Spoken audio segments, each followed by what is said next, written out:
Hello, my name is Ben Falchi and I'd like to welcome all Sullivan Cromwell Associates to New York City. In this video, I will outline all the required documents needed to be paperwork prepared before any apartment tour. However, firstly, it is worth noting that all the following documents must be recent and scans of real documents or printed PDF statements, no screenshots or photos please.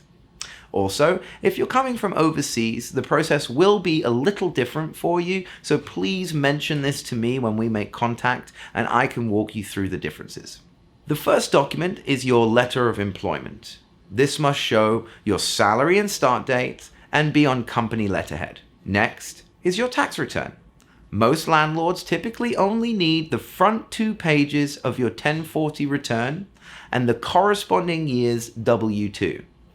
However, some landlords do request 2 years of both, so if you'd like to be ultra prepared, I would put together 2 years. Then landlords want to see your last 2 bank statements to review your assets. Most landlords want to see a minimum of at least the upfront move-in costs, which is typically 1 month's rent and 1 month's security.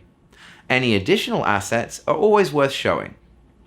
Next on the list are pay stubs. Most landlords would like to see the last 2 months of pay stubs. So if you're paid twice a month, that would be 4 pay stubs. If you're a new hire and have not started yet, this section does not apply to you as you have not received pay stubs yet. Landlords typically also want to see a previous landlord reference letter.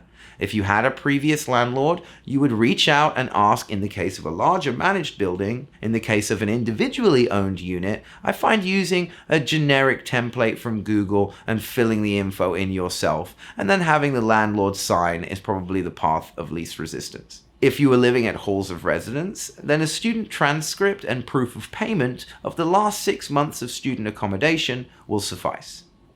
If you lived at home, then this section would not apply to you. Lastly, all landlords require a photo ID. Ideally, you would have 2 printed copies of your paperwork as well as an easily forwarded digital version before touring apartments. I hope you found this video helpful and I want to wish you good luck with your new job at Sullivan Cromwell. I look forward to assisting you with finding the right home and all the best.